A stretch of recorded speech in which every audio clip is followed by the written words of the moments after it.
As I mentioned before, I'm Brian Harmon, President and CEO of UMDF, and delighted to be kicking off this really important component of this event. This is probably something that's been long overdue, in my opinion. The opportunity to have a forum to share the patient voice, to understand the burden of this disease, and for us to ultimately create a better atmosphere to chart a course towards treatments and cures.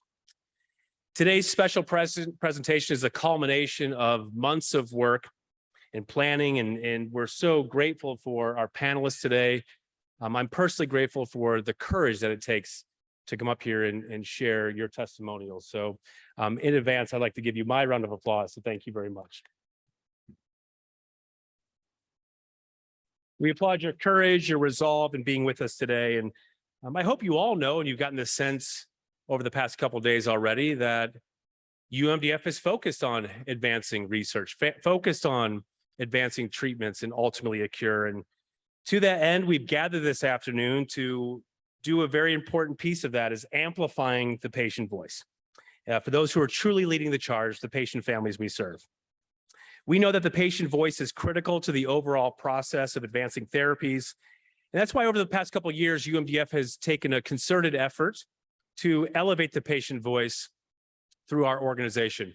We are proud to partner with our friends at Mito Action and the Muscular Dystrophy Association back in 2019 for our externally led patient-focused drug development meeting with the FDA.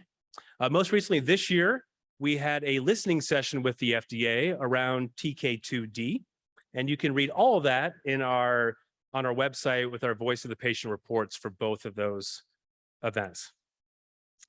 We're also starting to chart a new course towards providing some additional resources on umdf.org to provide for some video content, some story sharing, so that other parents, patients, families who are on the journey can connect with other stories that are like their journey as well too. So look forward to that later on this fall.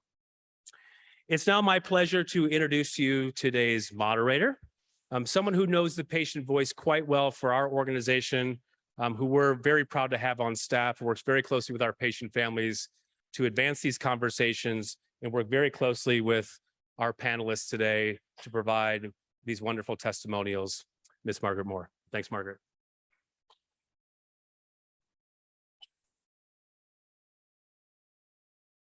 Well, hello, everyone, and thank you, Brian, for the very warm introduction.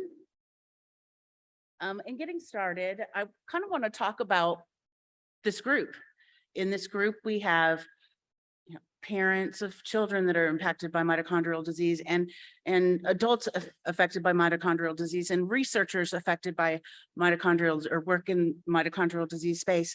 This is the UMDF and the Mito family in this room, and it's a rare opportunity for us to be together, and an even more rare opportunity to have these panelists here that are willing to share their stories, answer your questions, and be a part of this event.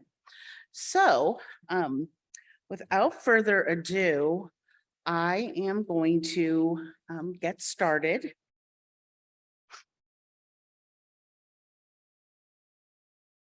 Doug. Hello, my name is Doug McLaughlin. I'm a 54-year-old mitochondrial myopathy patient with a POLG gene mutation confirmed through genetic sequencing at Baylor Genetics and a muscle biopsy in 2016. Mitochondrial depletion syndrome was the clinical diagnosis.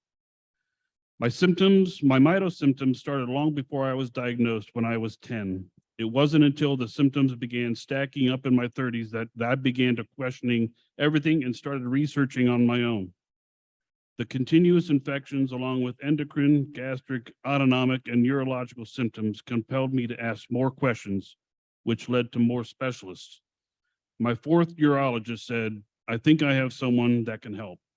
A doctor at Nationwide Children's Hospital Neuromuscular Department was able to see through the clutter and pinpoint recognizable previous test results and symptoms in my chart to legitimize RNA and DNA testing in conjunction with a muscle biopsy.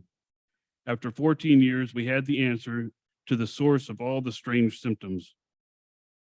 Mitochondrial depletion syndrome worsens worsens as I age, and lately the complications from all the affected systems are all converging together, making it very difficult to manage, where before I could regulate one or two of them that were out of control. The autonomic system failures, temperature intolerance, low stamina, and the muscular body pain are making things difficult on a daily basis. I currently work as an independent contract audio engineer, and I also own a craft distillery that is successful in growing in Central Ohio. My goal is to continue working, but lately things are becoming difficult.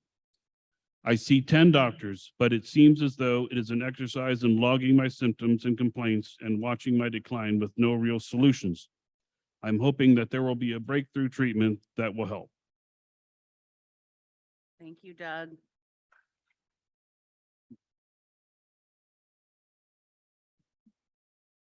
Alicia. My name is Alicia Hunter, and I am the mother and caregiver of a daughter who was diagnosed with May syndrome. Our daughter was diagnosed at age 18 after sustaining a concussion in high school. 3 years prior to her diagnosis, she was treated for what we thought was epilepsy. Chelsea was on life support, and I was not taking my daughter home unless they figured out what was wrong with her.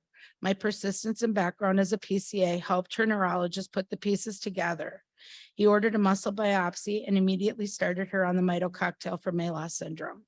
Within a day, she started showing signs of improvement, came off the ventilator and out of the ICU. She was officially confirmed to have May. Since this journey has started, there have been many ER visits and hospitalizations. Our last hospitalization was a complete nightmare. I brought Chelsea to the ER because she had some myoclonic jerking that was happening and was not stopping. A neurologist came in and said, immediately pushing a psychologist consult, and said that it was all stress related.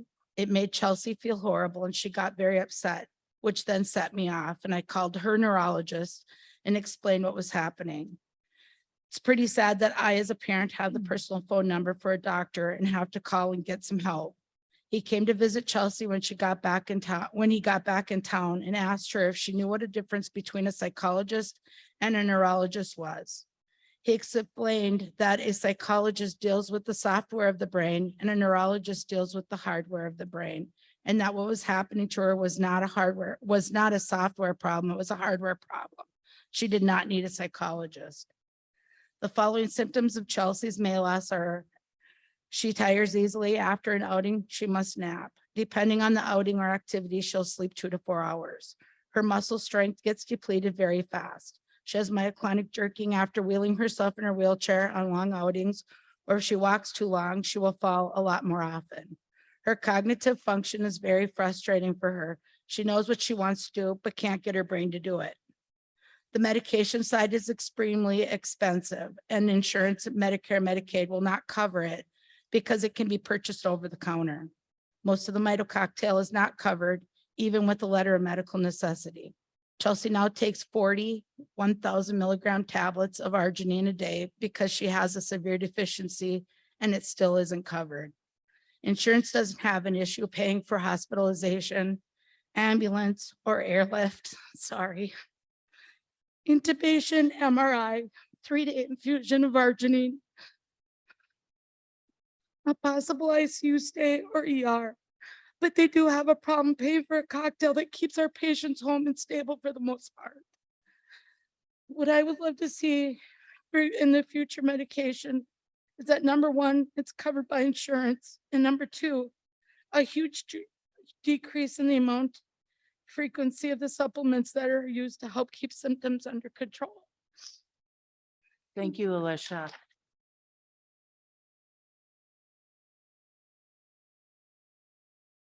Takes a lot of bravery to tell your story, and thank you.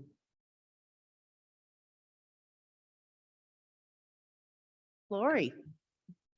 Hi, my name is Laurie Martin. Our family lives in Houston, Texas, and we have a 13-year-old son and an 8-year-old daughter.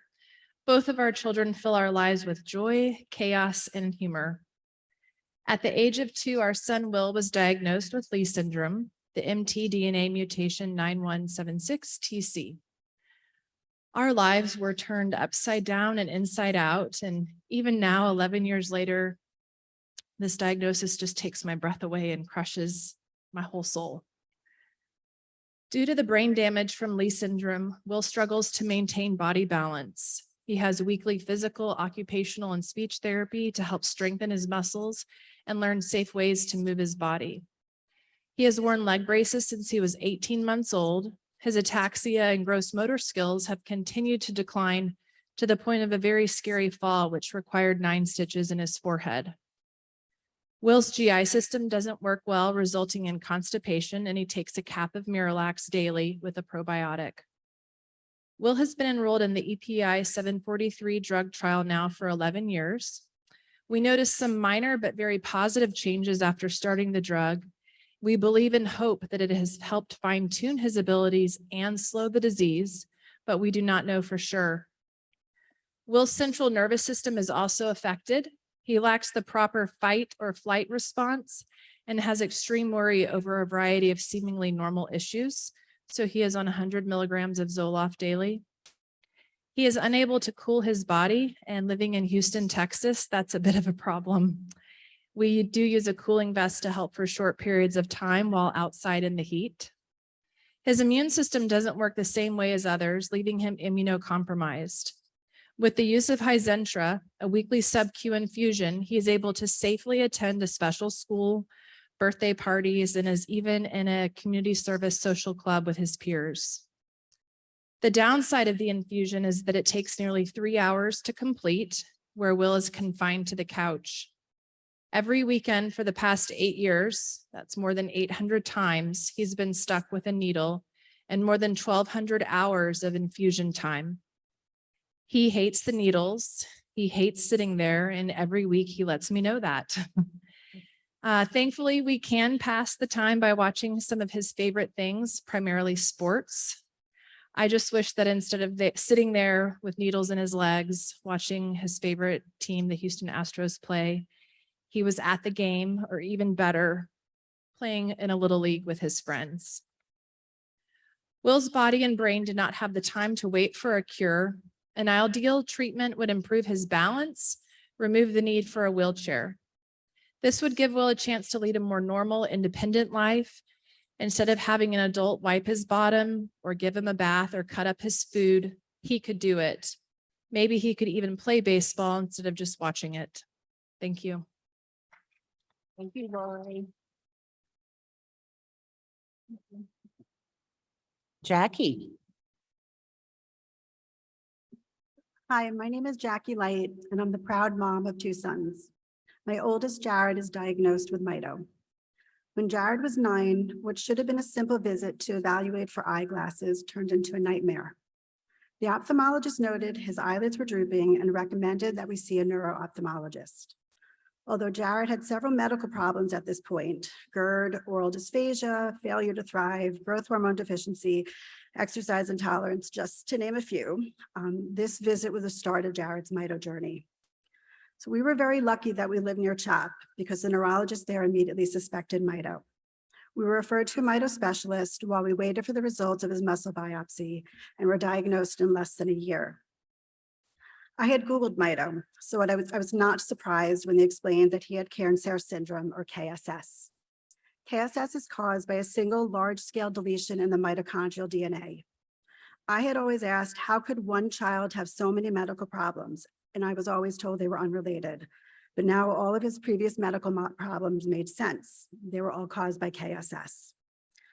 So now we had a diagnosis, but I was terrified. How could my child have a disease that has no treatment or cure? KSS is progressive, so every time we think he's stable, another problem develops. He's needed bilateral ptosis repair when he was 12 because his eyelids were almost completely closed. We learned that his feeding problems were caused by gastroparesis and dysphagia. He's lost all peripheral vision. He has hearing loss. He can't regulate his body temperature to the point where he passes out in the heat and he literally turns blue in the cold. He has kyphosis, which is basically a hump on his back from having to position his body so that he can see, and his balance has gotten worse. Every year I see something that has changed. Homework takes longer and he's so fatigued that he falls asleep on a 5-minute drive. He's limited socially because he's been bullied for being different, and he also does not have the energy to be out late.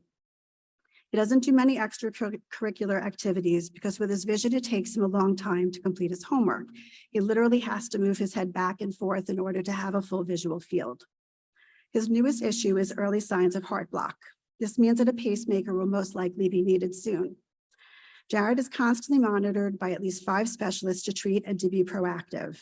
The problem is that no one really knows for sure the progression of his disease. KSS has impacted him on every level, especially socially and academically. As we look for colleges for him, some of the most important things for us are proximity to medical care, disability services, and if the campus is small enough and flat enough for him to navigate. These are not the usual things people consider. He amazes me that with all of these symptoms and all of these challenges, he is an honor student that is looking at Ivy League colleges. He's an artist despite his vision loss. He has insisted on working a part-time job despite his fatigue. But I see how hard he struggles, and I hate knowing that without treatment for KSS, he may lose these very things. Thank you, Jackie.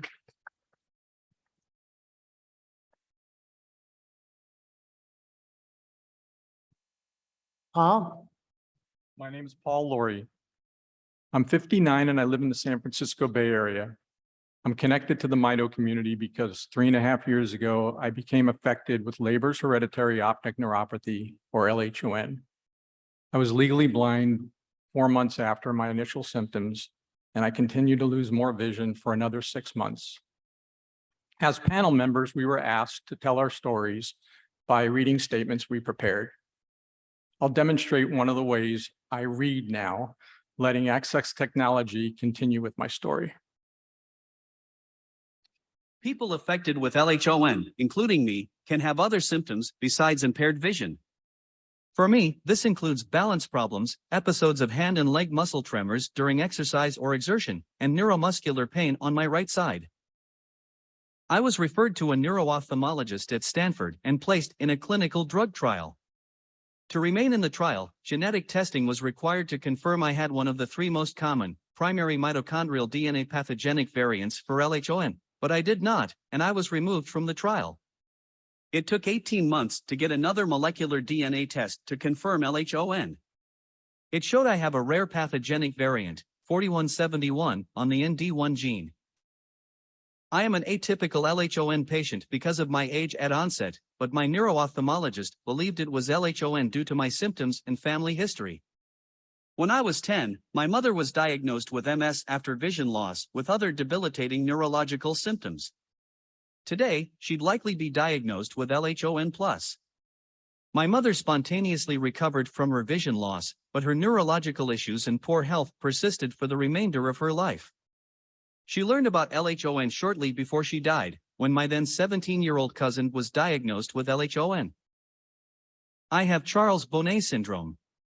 This syndrome involves phantom images or hallucinations, without auditory involvement, by sane people who have lost central vision. This condition is analogous to pain a person with an amputated limb might experience. I remained mostly silent about what I was experiencing, initially because I believed I would be removed from the clinical drug trial, and afterwards because of the mental health stigma I attached to this. Physicians did not warn me about this syndrome or assess me for it. I was seen by a Mito specialist 3 years after initially being referred. I was prescribed additional supplements and referred to other medical specialists. I think seeing a Mito specialist is an important part of the LHON journey and wished it happened sooner for me. Perhaps being here today might lead to more research into the prevention of the onset of LHON, better practices to increase the chances of vision recovery, and more understanding about the other related health effects of having this mitochondrial condition. Thank you. Thank you, Paul. I want to thank all of our panelists. They've worked really hard to be ready for today, and I hope you learned a lot about them. The next thing, I want to give you a little description of what's going to happen next.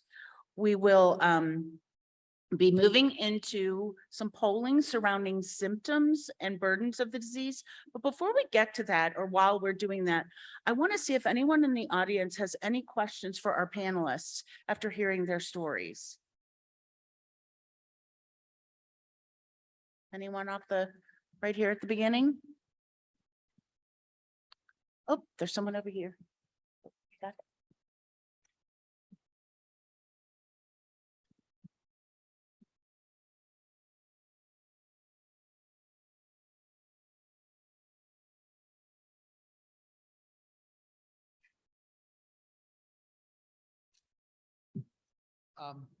I'm Howard Corson. I'm from Mount Laurel, and this really question and comment is directed to, and I'm sorry, I've already forgotten your name, the woman with the child having an issue with the mitochondrial cocktail.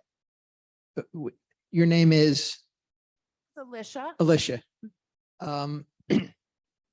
Believe me when I tell you you're not alone. My daughter, who was finally, we got a genetic diagnosis of pyruvate dehydrogenase deficiency disorder, specifically PDHA1, has been on a mitochondrial cocktail that has been paid for by insurance for 10 years. And I think a reasonable reading of the applicable state law in New Jersey would indicate that coverage should be mandated and is mandated by law. It doesn't stop insurance companies. And in this case, it's AmeriHealth, which is New Jersey Blue Cross Blue Shield, from attempting to find ways to deny coverage. And I just found out before we came here that they denied a new yearly prior authorization request after approving them for a number of years without basically any comment. And we're going to have to appeal. And I'm really not, I fought so many of these battles. My daughter's 26. I'm not sure what the solution is other than, quite frankly, and I don't know what state you're in, but to find out if there are any applicable state laws that might help you, and reach out to your state representative, to your governor, to your attorney general, or in my case, what I think I'm going to end up doing if I can't get this solved quickly is, and I don't necessarily like doing this, reach out to the media and embarrass the hell out of insurance companies that deny these things and have done so for years. So that's the comment that I wanted to make. Believe me, you're not alone. And I don't know if anybody else has any other thoughts on them, but frankly, I would be all ears. I live in Minnesota, and my daughter has her own insurance, so she's on our state insurance. And the law is what I was told, that the state controls the Medicare, Medicaid part of the state covered insurance is why she's not being able to have it covered this year. And she's been covered for 9 years. This year, it's not. And then when we found out she had the deficiency in the arginine, they totally said, nope, we will not cover it. And I was asking for just 1 month, just going for a 3-hour infusion once a month and just try it and see. But for some reason with Chelsea, every 2 to 3 months, she just has a setback and she's either intubated. And like I said, they have no problem paying for any of that. But just to keep her home, they have an issue with just keeping her stable. And it just sucks because it's not only me, it's everybody. And I've talked to our state legislature, but it's like the whole country needs to get everybody on board. Thank you. I think this is an important topic, and we will have a section where we're going to talk a little bit more about supplements a little bit later. I'd like to launch the poll.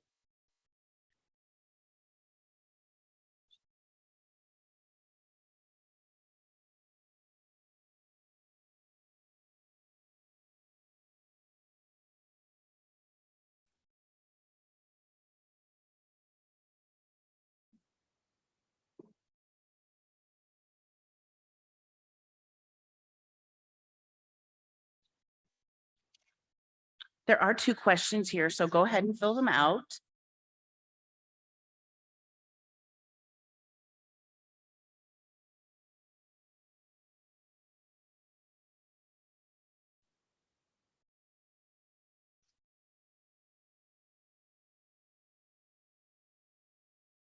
I may need tech assistance. My changer is not working.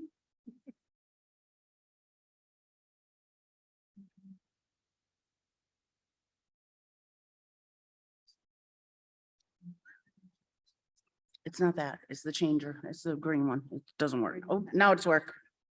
Thank you. I just wanted to pull up these slides of the poll that's happening, just so that everyone that's here that maybe isn't on their smartphone can see what the questions are. So for symptoms, we want people to check all that apply for muscle weakness, chronic fatigue, GI problems, pain, exercise intolerance, balance problems, seizures and neurological symptoms, eye problems, respiratory problems, and cognitive decline. Next slide, please. Obviously, somebody's moving them because they're not moving for me. There we go. Burdens of the disease. The next question is, which burden of the disease listed below impacts you or your loved one the most? Social isolation, inability to stand and walk independently, loss of independence, financial difficulties, inability to work, frustration, and depression. We'll give a couple, just a little bit of time here and end the poll, and then take a look at some of the results and have a conversation about it.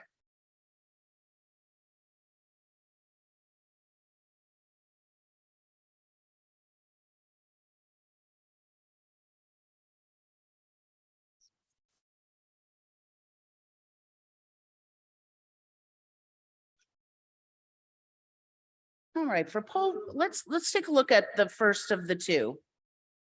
One of the things that stands out to me is the huge percentage of muscle weakness and chronic fatigue that people have reported experiencing.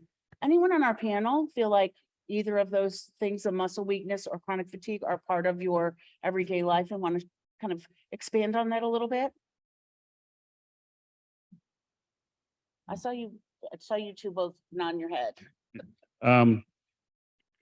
Chronic fatigue is something I deal with every day. I wake up feeling like I got hit by a truck, and then all day long I'm taking pain meds to try and mitigate the pain. And then what was the other part? The muscle weakness. Muscle weakness. If I really have to pace myself during the day. If I overdo it strenuously for any period of time in one short period, then everything reacts poorly, and then I don't have what I need to get through the rest of the day. So everything has to be rationed all day long.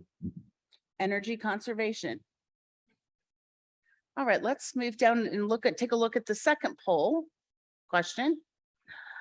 Which burden of the disease listed below impacts you or your loved one the most? And I see the largest number is loss of independence.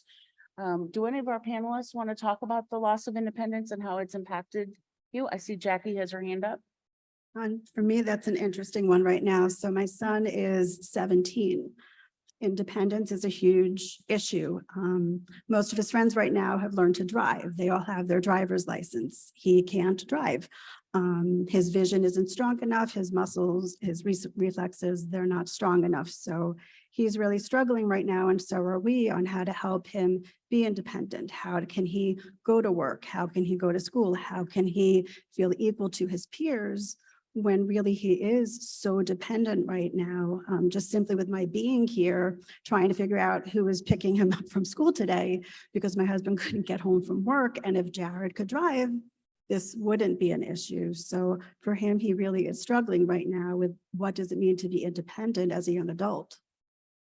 Thank you, Jackie. I want to put one more call out to the audience to see if you have any other questions surrounding the symptoms and burdens of the disease. We can stop sharing the poll.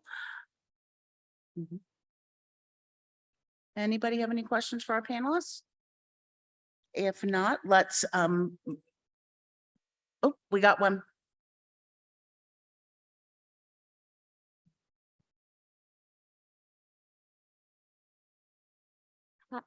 Hi, I was just curious, as a health practitioner, how many of, in your experience, how many healthcare providers were able to put things together straight away and say, this is mito or something mitochondrial related?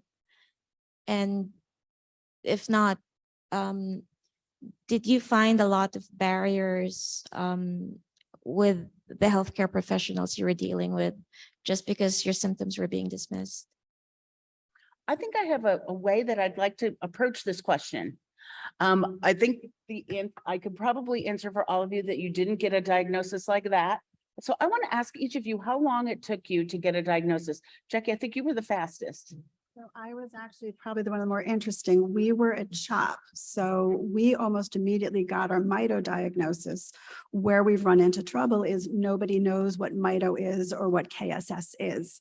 So when we've needed to see other specialists, we end up with a problem with, an endocrinologist we tried to use locally just didn't even want to hear what I had to say. It was really educating him about the disease. So for us to get to CHOP, it's about 2 hours. So locally, we needed people too. So I think for us, it's more the ancillary care and those people. Okay, Laurie, how long did it take you all to get a diagnosis? It took us about 18 months. We went down a path of muscular dystrophy because he presented so low tone. And then after our doctor she was kind of like, I think this is not what we're looking at. It's not Lee syndrome right off the bat because of the way he presented. And then with MRI and testing and genetic testing, it was Lee syndrome. So about 18 months. How about you? It took about 14 years to finally get everybody on the same page and get a diagnosis.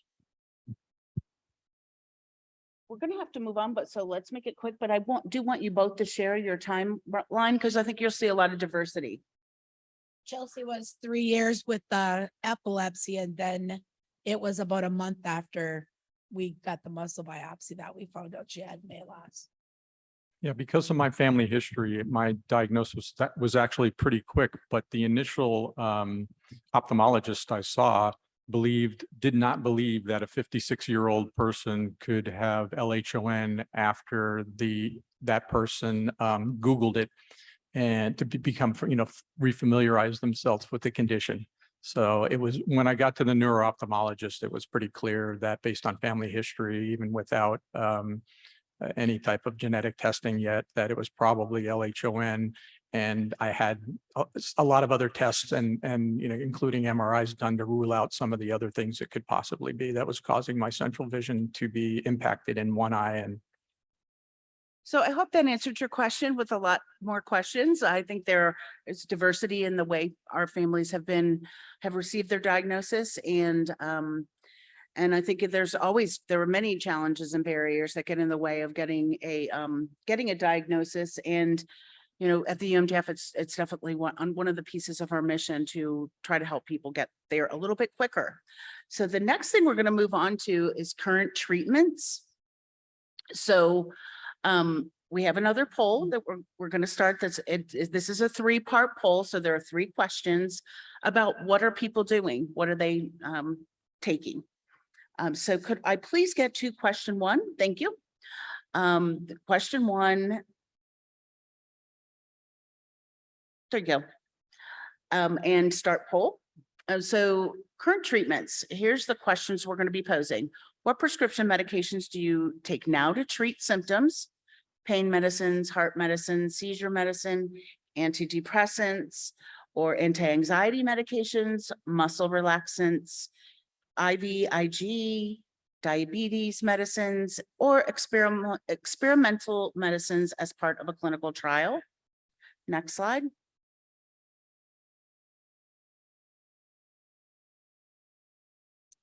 The next question is, what vitamins or supplements do you take now to treat symptoms of your mitochondrial disease?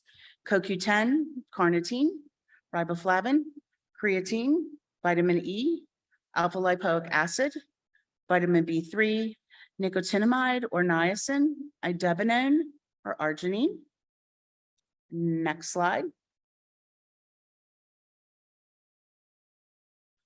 What is the patient currently doing to help manage mitochondrial disease or mitochondrial disease symptoms? Select all that apply. Physical therapy, modifications or accommodations at work, in school, or at home. Occupational therapy, speech therapy, exercise, mental health services, G-tube, J-tube, or TPN, central line, or respiratory support. We'll let these polls go for a minute. In terms of these questions, do any of you have did these questions bring up anything in your mind that you want to talk about? Jackie? Again, for me, some of the medications that my child takes, KSS tends to have a lot of endocrine disorders that go with it. So he's been on growth hormone for most of his life since he was 9. And I know that's not one of the medications that was listed, but that's a huge one for him. Thank you. We can end poll now and share results and have a little conversation about it.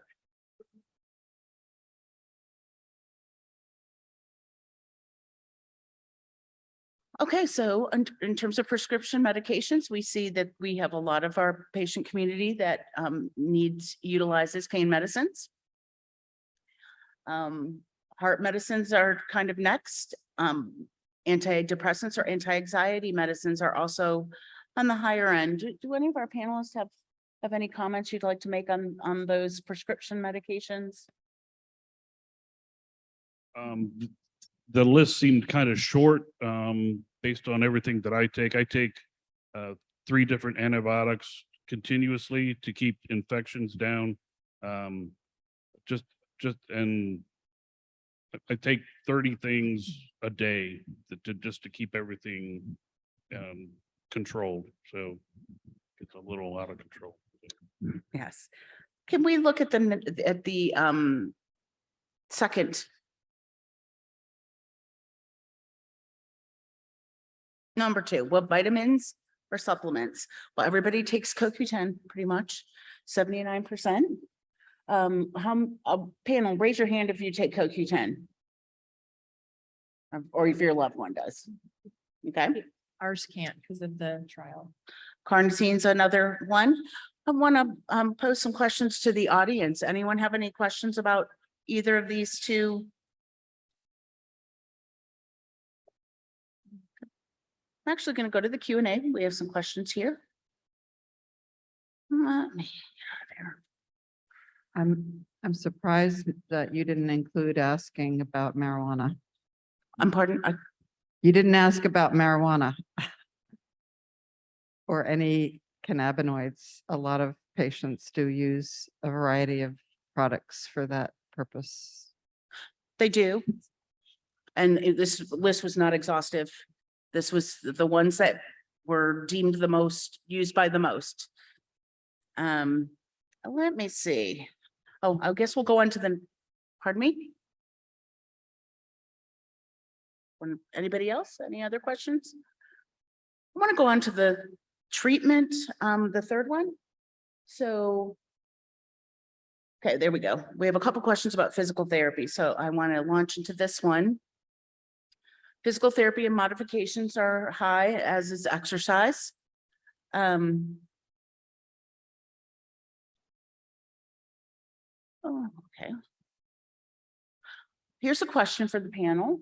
Have any of you utilized physical therapy? My daughter does every week. Tell me about that experience and what that's like.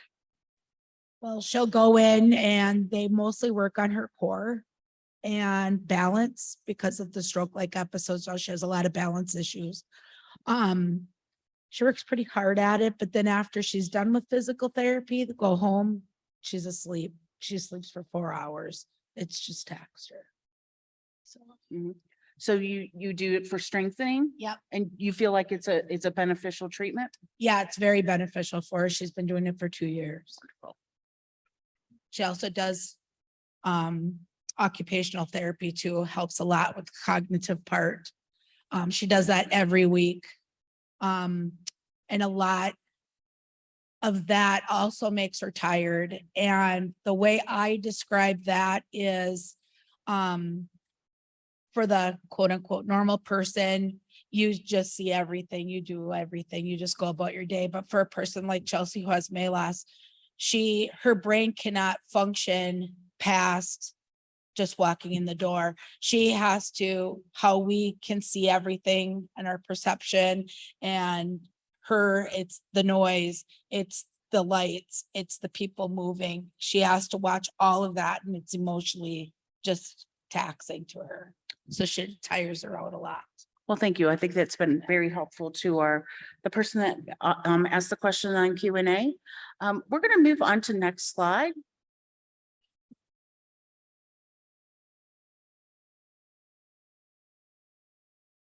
So recently we sent out a survey to mitochondrial disease families, affected adults and caregivers, physicians and industry professionals to get ready for this, to find out what they wanted to know about clinical trials for mitochondrial disease and what our patients, our families, these people, what they need. And so it was really interesting. We have to thank Stealth Biotherapeutics for providing funding for the study and helping us out with it.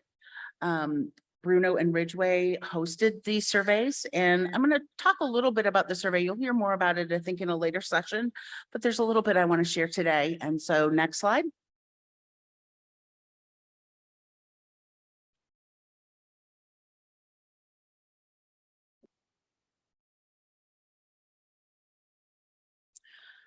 Okay, so this was a slide done through the survey about things that got in the way of patients moving on to participate in a clinical trial. And these are the things that kind of came up, that there was transportation issues, no clinical trials in their area, that they'd never heard about a clinical trial, didn't have time to participate in a clinical trial, and didn't think that they would qualify for a clinical trial. Those are some of the highlights. And I found that very interesting. You know, the one that's I think the hardest is not knowing about the clinical trials. I think I do want to direct everyone that's in the audience and that's online to please go to umdf.org and go to our clinical trial finder. It can make that process really much simpler. Next slide. This is a little bit more information that some of the people had kind of shared, that some of the other things that got in the way is that no one ever told them there even were any. They didn't qualify for the clinical trial. That got in the way. They didn't have a genetic confirmation, which I think is a common one, or none were available near them. And, you know, when doctors were asked, they kind of said, well, you know, there's nothing appropriate for that patient or nothing available in their area. All right, can we do next slide? So this is a question for all of the panelists, and I will come to the audience in a minute. I want to ask you, have you participated? And if not, why not? What's been a barrier for you? Laurie, would you like to go first? I saw your hand go up. So my son Will has been in the EPI 743 trial now for 11 years, and he started it shortly after he was diagnosed. It involved at first flying out from Houston to California to do initial studies, and then doing another session a few weeks, 6 to 8 weeks later. I don't know, it's been 10, 11 years. And since then it's been continuous follow-up with lab work and EKG and just making sure things continue. He's monitored essentially. So that was an easy lift for us. Personally, we had just been diagnosed, and you better believe I was getting in that clinical trial. There was just no doubt in my mind. And we had a physician who was very supportive of that. And then he met all the right qualifications. So that was just kind of a nice piece of luck for us at the time. We have been exploring the mini trial out of the NIH that does immunology with Lee syndrome. And that trial, we were initially going to go and do it, and then COVID started. So that took care of that. But I think that barriers for us, I don't really. There's always going to be a barrier. There's time, effort, travel, taking time off work. All of those things are always going to be a barrier. I just don't believe that our family will let those things be a barrier for our child. We're going to find a way to figure it out if the clinical trial is meaningful for him. Does anyone else want to go next? Jackie, we go next? I want to put a little twist in there. Oh, what about a trial that has a placebo arm to it? How do you feel about that?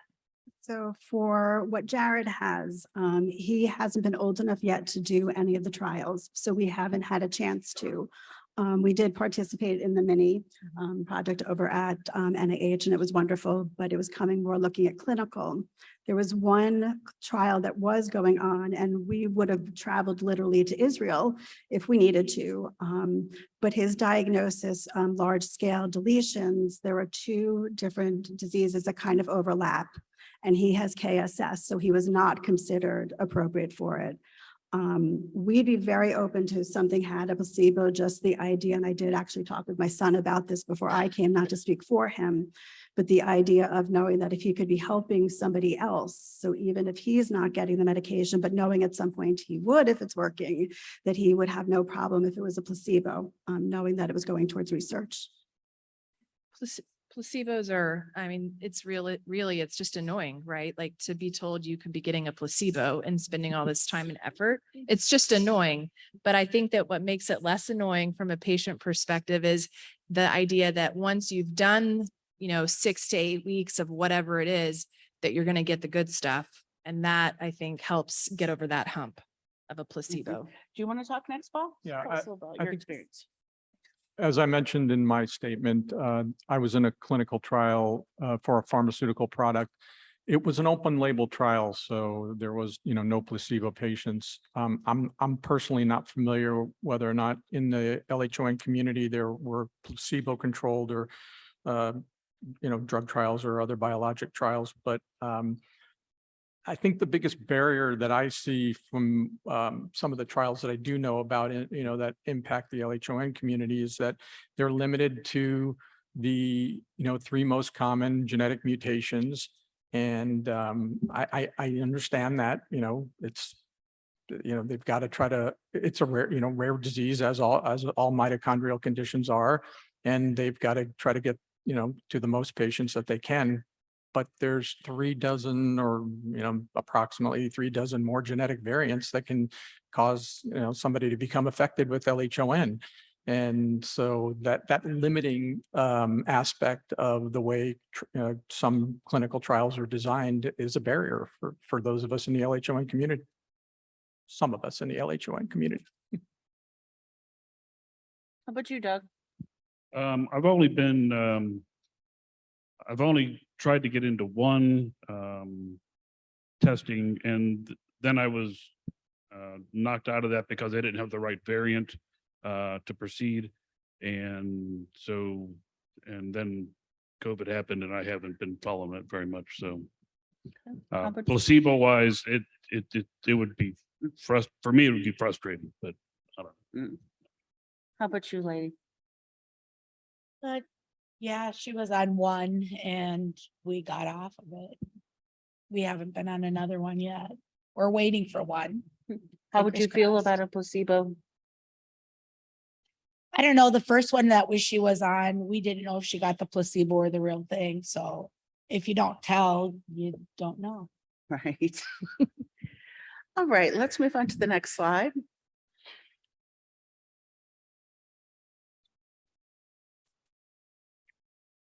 These are some suggestions that came from the survey about things that might make it a little bit easier for people to participate in a clinical trial, and things like having travel costs covered, having the convenient locations or remote participation, better communication. So doctors telling people about their patients more about the trials, and maybe patients finding other ways to learn about them. And then finding ones that are very specific to their condition. And so that I thought was interesting, that those were the things that kind of came up amongst the groups that were in the survey. Next slide. So we're going to have, I believe, just one question in this. This is our next poll. Go ahead and launch. Which of the following would make it better? All costs covered, it's convenient, better communication, or help in finding trials? We're going to leave it up for a little bit longer because I hear that some folks have been not having enough time. While we're letting that happen, do you have any questions for the panelists about the barriers that might prevent someone from participating in a clinical trial or what they've experienced? Any questions about that?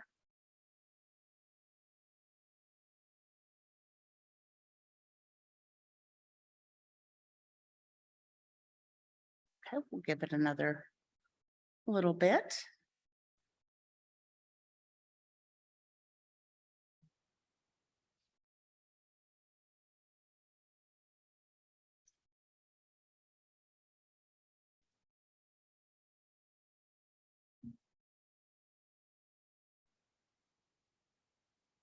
There's an interesting question that I want to ask that's in the Q&A to the group, and any one of you can kind of pipe up if it's something you feel like you would like to answer. How have you thought through how you're going to pick a trial or which one's the best one for your family? How did you approach it? Even if you didn't end up in one, Jackie, I know you probably went through some of that. I mean, honestly, the first thing that's coming to my mind is desperation. There was something that was hopefully a treatment.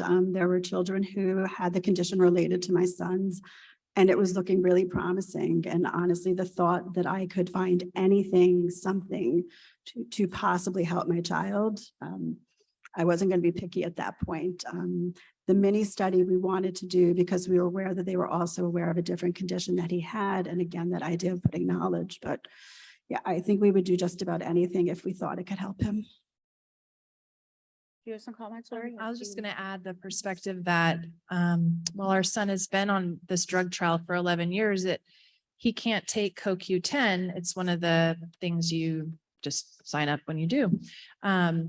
And so to change his regimen, to try a new clinical trial, that would take a lot of consideration.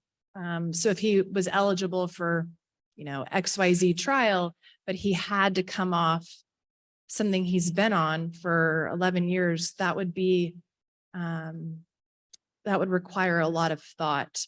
And so I would assume that would be similar for a family who has a arginine regimen that's working and you're told to come off it. I think that's a very scary proposition to families, to stop doing something that you've been doing, that you kind of have cobbled together and it's sort of working. But then there's this big shiny thing of hope. And so it's a real, pay for that, pay for the child to get there, then maybe that makes it easier. Thank you, Laurie. So I want to move on and take a quick look at our results from the barriers and things that people think would make it better. And clearly all costs covered and convenient or remote participation were the top two in this group. And I think that kind of makes sense to me too. So let me move on to next slide, please. So this is going to be our last poll. And for me, it's really, to me, the most important question that we're posing to anyone. This is a fill in the blank. This is not a multiple choice question. But I would love for everyone to keep this as brief as you possibly can. If you can do it in one sentence, try to do that. What we realize is the word cure can mean a lot of different things to a lot of different people. And we would like to hear, I'm going to pose a question to each of you panelists. What would a cure mean for you and your family in 50 words or less? So I think Paul, I think I'm gonna start with you. Well, for me, and I think I even said it in my statement too, the prevention of the onset of LHON would be a cure, because then nobody would lose vision. And but absent that, some type of, you know, some type of cure that would maybe increase the chances of vision recovery if somebody were to present with the onset of LHON. Thank you. Alicia. Not having to be bothered with the huge amount of supplements that they have to take. And exercise tolerance, constantly being tired, not being able to do anything fun. The pole G deletion syndrome hits all major systems in my body. So it would have to be something that would boost the mitochondria to actually do what they're supposed to be doing to support all the systems. So it's kind of a, I don't know, right now I'm just getting prescriptions for all the symptoms and all my systems in my body. So it would have to be a mitochondrial. For us, for Lee syndrome, since it's a, brain damaged brain, fixing brain damage would be a cure, which is anyways. But I think that if you look at the way a progressive disease like Lee syndrome progresses in a child with it or an adult, every time they get sick or have a metabolic crisis, then they typically incur more brain damage. And so the more damage that occurs due to illness, then the worse the child gets, and eventually they pass away. And so I think if you could stop that progressiveness, a progressive part of the disease happening. So if you kind of rewind, it's keeping the child or adult healthy. Well, how do you do that? And so I think that's a huge thing for us is I'd like a bubble for him to live in and go do all these wonderful things and stop it from being progressive. Kathy? I seem to really like your answer. Because I'm going to agree, KSS is also progressive and it's multi-systemic. The only thing that I could see as a cure would be something that could actually stop the progression of all of the different symptoms. But I did ask my son what he thought a cure would be, and his answer was if he had to pick one thing, something that would help with his energy so that he feel like he could function more regularly on a daily basis. Thank you. I also want to reach out to the audience. I know that we have lots of patient families in the audience, and if any are willing to share what their idealized cure would be. There's somebody. For my son to live without pain. It's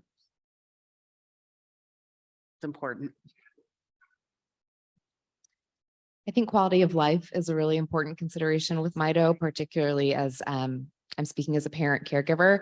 I think cure to me would look like a whole family approach to care. So when you're screening the impacted patient, having a conversation with either the caregiver or the supporter who might be with them to really understand how Mito is impacting not just the patient, but the entire family ecosystem, because it is such a significant impact on quality of life for the entire family. Thank you, Liz. Anyone else want to share their idea of what an idealized cure? Oh, come up here, right up here.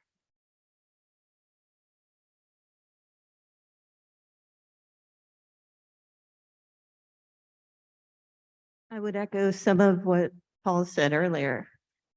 I think for him, maybe a cure would be letting him be the last LHON person in his family. He worries about his family because there could be more. Thank you for sharing. Got me all choked up there a little bit. Next slide, please. Or, oh, show the poll results. Sorry. Almost forgot that. Got me turned around a little bit.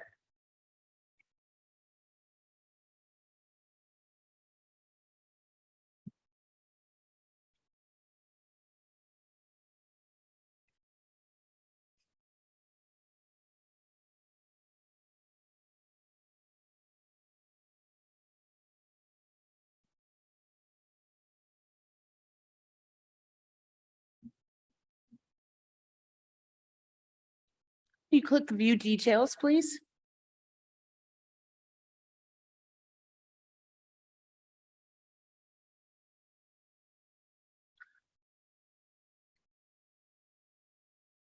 Never mind. You know what? It's okay. Let's just advance to the next slide, but give me a minute. Here are some of the responses that we received. My daughter or I could participate in life.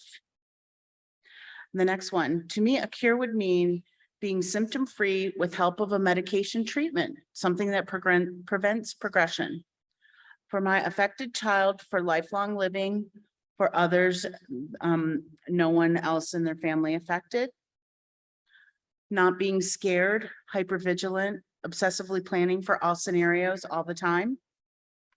Accessible healthcare, treatment, early intervention. Being able to not have to worry about limits related to my symptoms. Improved energy levels, no pain. To not have Mito symptoms anymore. To have easily managed symptoms, less cost required, less medicines, less supplements, improved quality of life, to have full energy and function of a normal person without needing to keep buying supplements. Muscle pain would be gone, fatigue would be gone, hearing and vision would be restored, complete resolution of disease, treatment that resolves all symptoms, no more seizures, and the list goes on. As we see, cure means a lot of different things to a lot of different people. And, as we move forward with, the potential for clinical trials for many Mito diseases, I hope we can all keep these things in mind. I'm going to move on and introduce Phil Yeski, but I want to say a giant thank you to our audience participants and our panelists. I can't thank you enough for all that you've shared and all the help that you've offered in this. Very brave, very important. Thank you. And here comes Mr. Phil, Dr. Phil Yeski, the UMDF Science and Alliance Officer. So hello again, everyone. I was asked to try to summarize this past hour, which is really a challenge when you're, hearing these deep thoughts and concerns being expressed by patients and caregivers. I too want to express my thanks. I'm always impressed in multiple settings. Any patient, any caregiver that is willing to share their story, take the time to talk about their journey with something like mitochondrial disease. It's highly inspirational. So thank you. So, there were a few general comments. And again, I'm trying to think about this through the lens of clinical trial readiness. Generally speaking, I think we heard about the frustration of the diagnostic journey associated with mitochondrial disease. I think we heard from a few of the panelists, this feeling that sometimes they're made to feel lesser or crazy for what they're experiencing or their loved ones experiencing. The very unpredictable nature of the disease. I think everyone in this room is familiar with good days, bad days, waxing and waning of the progression of the disease. I heard consistently throughout the comments a determination to overcome challenges, both small and large. And that really does speak to a patient community that is committed to playing their role to overcome these challenges too. And lastly, in that general category, just the complexity of the current standard of care. To think about the numbers of medications and supplements or therapies that the patients are involved with, the impact of that on family life is substantial. So I think it's important that we acknowledge all of these as very real components of life with mitochondrial disease or taking care of someone with mitochondrial disease. But thinking about clinical trials and what they mean in terms of getting treatments and cures for mitochondrial disease. The barriers were pretty clear, right? And fell into a few categories around access to the clinical trial, sort of logistics issue, if you will, with travel to it or paying for that travel. But we also heard about, generally a lack of trials, not enough trials, or a lack of awareness around the trials. And I think that's one we really have an opportunity to dig into over tomorrow's discussions as well. What is the root cause there? Again, I'm really trying to pull this together and think about what is actionable coming out of it. We've held sessions like this where we've captured the concerns associated with it. I think what can make this difference, different from other sessions, is that we do come out of it with a commitment to changing the course of these barriers. And we're not going to solve them all. We're certainly not going to do it quickly. But if we identify the ones that seem like they're truly actionable, come back, our commitment is we report back to the community and we move on to the next set. And we keep chipping away at this. And I think that's how we will quite rapidly improve the clinical trial readiness for mitochondrial disease. So what appeared actionable in what we heard? Just a few comments there. So, improved logistics, covering the travel or remote participation. These are all concepts that are either addressed in other disease communities or particularly decentralized clinical trials. That's a really hot topic right now. So we can learn along with others about how to improve how clinical trials are administered. Education came through very clearly. We have to do a better job of educating both patients as well as clinicians about current trials, what's available, and what it means to be in a clinical trial, what it means to be engaged in clinical research. And we've taken some steps in that direction, but there's obviously a lot more we can do. Improving communication seemed to come through to me very clearly. There may be assumptions made about a patient or a caregiver's willingness to participate in a clinical trial or have a loved one participate in it. Let's think about how we might develop guidelines for both clinicians as well as patients to ask the questions that they need to ask, excuse me, and for the clinicians to be able to answer those questions. And, just to have greater opportunities to participate in clinical trials really comes down to access to genetic testing, at least at this point in time. And tomorrow I'll talk about some of the programs that UMDF has been launching and involved with to try to address this, but this is going to be an ongoing effort to just improve the diagnosis of mitochondrial disease patients so we can better define the cohorts that can participate in these clinical trials. So I'll just wrap up with this last section around cures is really about, what are idealized treatments? And I think we heard it doesn't have to be a cure. Cures are wonderful, but that is also setting the bar very high. This is a patient community in multiple forums that I've heard that it's meaningful to them to regain capabilities and functionality that may have been lost. But slowing the progression of the disease and stabilizing, very important components and meaningful to the patients, and improving their overall quality of life, being able to do things that otherwise may not be possible any longer because of living with mitochondrial disease. And I'll just wrap with what is so pervasive through multiple testimonials and discussions, one-on-one group settings. First of all, it's a very selfless act to participate in a clinical trial. I think every patient or caregiver needs to be aware of that.